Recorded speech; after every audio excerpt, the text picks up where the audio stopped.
fuck, what is this question? Oh, acha, okay.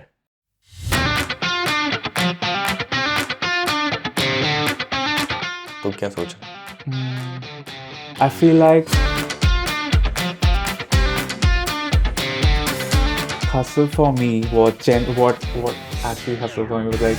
I wanted to actually ask.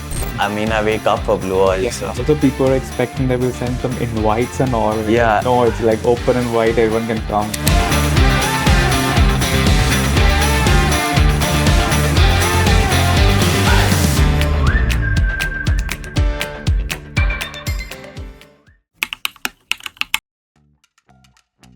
We basically met in fashion school. The funny part is, so it was a 4-year course. We were in different sections. I met Mokam basically when we were about to complete the whole scene. So last year I met Mokam, and that is when I realized, okay, like there is some talent here. And I've always wanted to do something of my own. I was in fashion school and we were doing fashion designing because we wanted to start our own label. That is when we started talking, and then we realized that, okay, like we have a very similar goal, and if we synergize the energy, it's gonna be just better and we're gonna reach the goal much faster. So that is where it began about 4 years ago, 5 years ago. Yeah. I don't remember, but like the brand is 3 years old. I met Mokam basically 2 years before we started the brand, so roughly 5 years. It's funny, like we clicked like out of like nowhere. It's like, bro, this guy, because at that time streetwear, the sneakers were just booming, like, very rare people I can see with the sneakers and all. It was just picking up, and we used to dress a certain way. Like we started getting into that, like, wearing shoe that time, and then like, matching the t-shirt. The whole idea of streetwear began that time in our heads, so that is where it clicked. Like you said, like, we both wanted to start our own label. So our vision. Yeah, I mean, I think anybody who is in fashion school, if you go and ask them, they'll be like, okay, I want to start my own brand and that is why I'm here. Again, like the goal was the same. It's just the way we synced together. So I would not say it, like somebody pitched the idea of doing it. It's just, okay, like we wanted to do something. And it was just there, I know it's very lame, but it's honestly like there's no depth to it, but that is how it was. This idea of presentation was very important, at least to me. It was reflected in the projects that I was doing, and Mokam was basically on the same bandwidth. When you saw the portfolio, although it was very different, but like, there was this that, okay, we have to present our work in a certain way, and that is what I feel you can see with the brand also, be it the Instagram, be it the stores. If you are new to the brand, you're completely cold to this idea of like, wearing blue orange, and you go to the Instagram page or you walk in the store, everything, there's this presentation that is very carefully curated, so it's very basic, but that is what it is.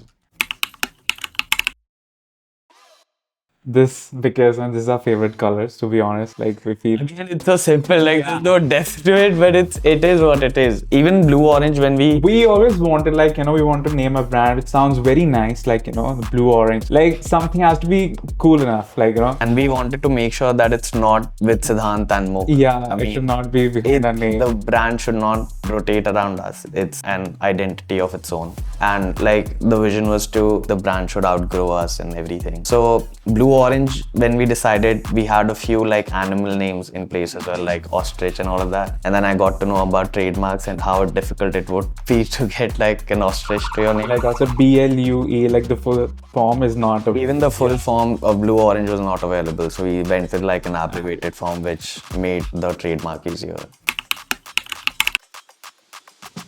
I feel like there was a niche community. It wasn't booming that time. There were always people India has so many people. There's always like, you'll find a group of individuals who are into certain things. Streetwear is not a new concept. It's just that it started picking up in our country very recently. And this whole idea of streetwear also, like the whole definition has now sort of changed. Funny, like in the beginning, like we were like, I'm not able to find the oversized clothing in India, and like, like you need to order it from online, but there was something was really lacking, and then we started with the oversized t-shirts and the hoodies and all the baggy stuff. Right, it's like just basically we wanted to wear it and we couldn't find it, so we were like, okay, we'll just make it. And like a comfort clothing, that's all streetwear is about, like, your regular wear, like you like it, that's it. I mean, it was definitely a hustle. We're still hustling, we still identify ourselves as students. Like, you know, we're learning still. Every day there's something that you get to know which you did not know yesterday. Our hustle can be like we were the only two ones started. So even on Instagram, like, you know, very basic things, right? We were like, okay, the first step is to think like a brand. I'm not gonna take orders on DM. I need a website. It's very basic. And then initially we decided on renting out this space in Okhla, which was a lot of rent at that time for us. And we obviously had like a certain amount of capital dedicated to it. And there was no plan B. So we were like, okay, this is how it's gonna work. And once we run out of money, that is it. So we have to start generating revenue. We were very quick on putting overheads on us just to have a sense of responsibility that we have to, we have to make 35K so that we can pay the rent. And we are not gonna get any more money out of my parents. So, you know, I have to start selling. And initially it was just, we have to make the brand, this Instagram page look like a brand, and it should not look like it's run by two people. So anytime there was any order issues, we'd make a phone call or we'd make an email, and everything we are doing, we want it to be like very professional, like each and everything. Like, so every presentation has to be the end. Yeah, everything was being done by us, but we portrayed this image of, okay, like I'll pass the call to my colleague and he'll help you, so that it gives this idea of like there's a big team running it, so that you have a sense of confidence in buying online. And okay, like these guys are not gonna run away. It's super basic things that we were running behind, but I think it worked out in the end. Like now it's obviously a much bigger team, but it was just, there was no day and there was no night that time, and it was just 24 hours of just working on Blue Orange. I mean, we don't have investors. It's completely bootstrapped. When we were starting initially, there was this whole idea of taking an investment became really cool and really easy. I mean, if I want an investment, I can go out right now and I know that I'll get the money. But we did not want to do that. We wanted it to grow slowly and organically. You know, sometimes when you even take the funding and you make it grow too quickly, that also doesn't work. The idea of this running a business is not new to me because I come from a family of business. My dad does, he's running business. I've always gone to the shop and seen how things are being done. Even before Blue Orange, I was reselling sneakers. So I had this taste of, okay, I have to do something of my own. We never faced an issue with the finances or anything. Nothing really was there. I mean, a lot of people would come up to us and say, okay, how did you learn finance? And I was like, I didn't think we ever learned finance. There was no classes to it. Once you start, you get to know like what the whole process is. Yeah, so that was never a difficulty. I remember sort of the it moment, like we were in Okhla. We have never discussed this. Yeah, so my friend was like, bro, people are wearing your stuff like, you know, in a party. Yeah. And we don't go out. We generally don't go out. We don't do parties. We were unaware that it has grown that much where people are asking each other, okay, like, okay, you got the last drop and I'm looking forward to the next one. And this is the time when we were opening our first store in Delhi. Yeah. Just the idea of putting a store and expecting people to walk in was haunting. I was like, okay, aaj hamara launch hai, what are we doing? Like, so our friends are telling us, okay, there's this big plan that everybody's coming. What are you guys doing? Yeah. And we were like, we are not doing anything. I mean, then we rushed to get like a few beverages just so that if people come in, at least we can serve. Also, people are expecting they will send some invites and all. Yeah. No, it's like open and wide, everyone can come. I think day one when we opened our store, we had some 150 people walk in that day. And that was the time I realized, okay, like we are on to something. There are so many people who are willing to take out time of their Sundays to fucking find my store here. I think that is when I realized, okay, we are on to something big. We have thought like, something. Bro, what if we actually see someone wearing Blue Orange t-shirt? What will be a reaction? Like, pata nahi, bro. I mean, our friends would cry. Yeah, our friends would send us random pictures of some sported Blue Orange. And this is like started, but now it has become extremely common, obviously. I mean, we are just grateful there's nothing else that we have. Oh no, never. No, never. I mean, I wake up for Blue Orange. Yeah, So. we are passionate about Blue Orange. Like, this is everything. Like, see the wake up of Blue Orange and be. Yeah, I don't think it's ever gonna get boring. I do know how what a lot of people think, that it's very glamorous. It's not. Behind the scenes, there are a lot of things that we are doing, which if you see every day, it's not. You're not term it as glamorous. We have to be consistent with our work. Like, what will be the launch? What will be the next collection? And it takes like 3-4 months to make. So we have to be ahead, like genuine ahead. Like, keep researching. Since there are two of us, and we have to, because we want aesthetics to be same, like the same design language. So for that, I feel like we cannot stop. I feel like we cannot take even a break. Yeah, again, there are days when you feel tired, but you're like, okay, if you do not work today, somebody's gonna get ahead. Yeah. I mean, look at how many people have started this. Number of brands are opening. Yeah. So it's just that, I mean, that you have to keep running, and it's just, there's no stopping. So that's hustle. It was organic, like. Yeah, I don't think you can plan Yeah. the growth of a community around your brand. It has to be genuinely organic. Like, if you like something from Blue Orange, if you talk to your friend and tell them, okay, this is something that I've found interesting, only then it's gonna grow bigger. It has to be organically people talking about your brand. It doesn't matter how many ads you run. There's a certain ROAS you hit, and then you're like, okay, this is it. I mean, there's nothing that you can do. There's no money that you can put to grow a community organically. I mean, the whole term organic doesn't make sense if you're putting money in it. And also our designs really stand out. Like, people really, like, we focus on the product more, the whole presentation. So people really liked it, and we made sure that the product itself is so strong that product people is a hero, so we have talk about it. And if they see somebody wearing it, they would want to ask what it is. So yeah, it was never planned. I don't think that you can plan the growth of a community, but yeah, it was completely organic. Also, initially our quantities were very less, so Yeah, when it started picking, we really started selling out in like a day, Yeah. a few hours. because it was 20 t-shirts and Yeah, I mean, 20 t-shirts, how long will it take to sell 20 t-shirts if genuine 20 people are talking about it? with like the that? process we came with like the blind drop, so now that is very popular. So now it's a thing now. Every 2 months or 3 months we'll do a blind drop. So this curiosity. And so we usually take inspiration from our nature, most of our designs are inspired by the nature. Like, as you can see, every t-shirt say it's a different story, like the different mood board only. The inspiration, it's this combination of your self-expression, and then that we have to make a composition that has to look interesting and soothing to the eye. So nature has always been our inspiration. We do a lot of quotes as well. We put like a lot of words or statements on the t-shirt which people would resonate with, and they'd just be like, okay, I want to wear this because I genuinely believe in it. It's very stupid, but again, sometimes it comes out really bold. I mean, things like money over your feelings, or let's say, like the recent one says, I'm the favorite child. Now people are already talking, okay, I'm gonna buy this before my sibling gets it. So it's these things that, the design itself is, I feel like it talks to you. And the other thing is, as Mokam said, that every t-shirt is basically a different mood board. There's a lot of thought that goes behind it. Who does the designing? It's, as I told you, that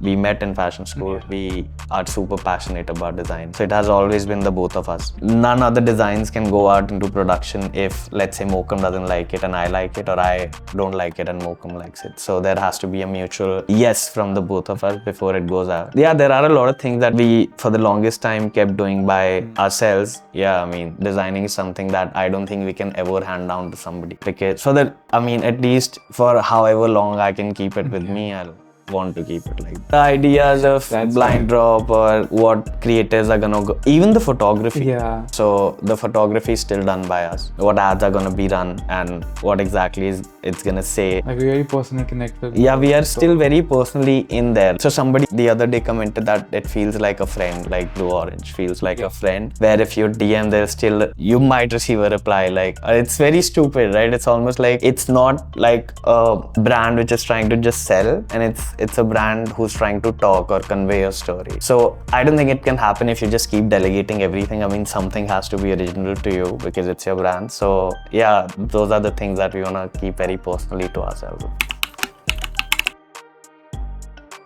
Virgil was big. Yeah, Virgil Abloh was a very big designer. He was the biggest inspiration for the both of us because as a designer, the way he talked was just different. and he was the creative director and the founder of Off-White. And he went to LV then for menswear, creative directing menswear for Louis Vuitton. Unfortunately, he's no more. He was that one person that we really looked up to. Even right now, there are a lot of speeches online and a lot of things that he has done in Harvard. You can just go online and look for Virgil Abloh. He's the first one who made luxury streetwear. Yeah, he was the first one who made streetwear, who got streetwear into this category of luxury, where LV is now doing streetwear. Yeah, he was a very defining figure in the industry and we really look up to him. Even still, like, there's a lot of material that you can go and still look back on. Yeah, I mean, if I tell you, there are half the things which you do randomly. Like, there's no analytics and all, there's no nothing. I mean, first tour had to be Delhi because we are from Delhi, and the second had to be Mumbai because it's Mumbai. I mean, there was no like, okay, let me just trace how many orders I'm getting pan India and then I'll locate a store. It's nothing like that. Now, the third one is in Hyderabad, and that is also just because we wanted to do Hyderabad. But also, I feel like awareness is important. We did Facebook ads and all. We did run a lot of marketing, obviously, to be there so that we are seen. But it's just the combination of previous answers, right? Like, the product itself was so strong. If you still see half the creatives that don't involve any models, we just wanted to make sure that everything is being focused on the product and you only see the product. And that is how it began. I feel like, you know, it started talking to people and people like, okay, it's just a floating t-shirt. So we used to get the comment like, is this international brand? Like, do you ship in India? Yeah, some people were like, okay, what country are you guys based out of? Because there's no way to really trace that. We wanted to change that. We wanted to change this idea of, okay, I mean, a local brand can also, like, you know, stand shoulder to shoulder with any other. Somebody, okay, I got this from New York. Okay, now you can get it in Delhi. It's the same quality. So that was there. Initially started with like 1200 bucks or 1800 rupees for the t-shirt, and again very randomly we were like, okay, let's keep it 2500 because this is obviously, we are not making any money because we are actually making the fabric from scratch. Like, we know what yarn to be used, like, you know, what GSM we want to focus on the product quality first. There was a lot of R&D going. It's just the usual cost of the product for us was higher than what anybody can get it. I mean, a t-shirt is a commoditized business, right? You can just buy just a t-shirt for very cheap. What makes it different? The quality, the good quality.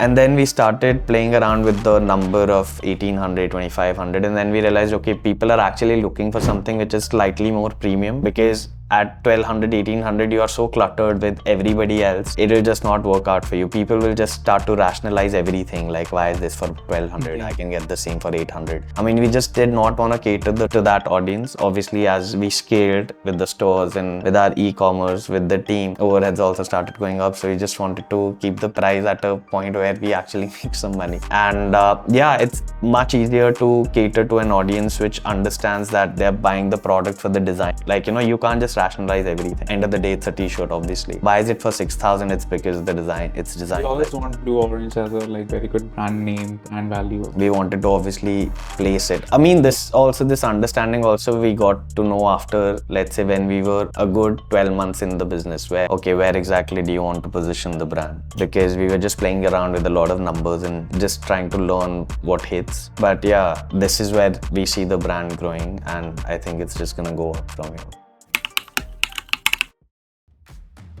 Next to Blue Orange, we want to open more stores. That's like the part of thing. But the next big plan, we want to go global. We want to open a store in New York, like, you know, very well known globally. Yeah, it's just to go global, you know, it's just this. We are just working on this one goal of actually making a legacy brand which, like, you know, would at least outlast us. So we are just working towards that. How can we go global? How do we legitimize the brand name even more? Even the idea of stores was just like, you know, okay, I think it's just gonna give you that, okay, like, it's a legit brand because it has a store. You know how you talk to your parents and say, I'm buying this from Instagram, and they're like, seriously, they look for a store. Physical presence is very important for, like, yeah, it's just the validation that we are now looking for to make Blue Orange brand. So like the next goal is to go global. We're looking at a few places, not New York, but like but yeah, we are looking at a few places, so let's see. Generally now I feel like now this place, now it's gonna help us.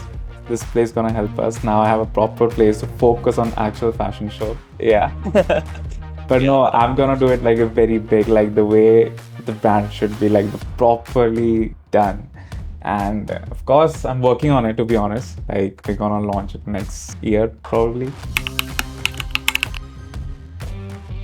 I feel like to start your own brand, be consistent with it. Like, don't just give up. Like, if your first drop didn't go well, keep working on it. Like, start focusing on what's next. And also give yourself a small target, a small goal, and, try focusing, achieving that. That will really help. Yeah, the least you can do is be dedicated to your own thing, right? Like, tell yourself that, okay, I'm gonna do this for 3 years and see what happens. You can't just do it for 3 months and be like, okay, this is not working out. And you never know which is gonna be like the it moment again. Like, maybe the 91st day was the day where, like, it would have picked by somebody and then it would have blown up, but now you did not try the next day. So it's just, you have to give yourself at least a time frame to just be there 100%. Be patient with it, like. And you have to be passionate about your work. Only then I feel like, you can give your... Yeah, you can't feel burnt out after like 6 months. You can't feel like bas ho gaya ab main. Can I actually drink this? It's actually nice. It's nice. It's really nice. Let's go, bro. Cheers to hustle.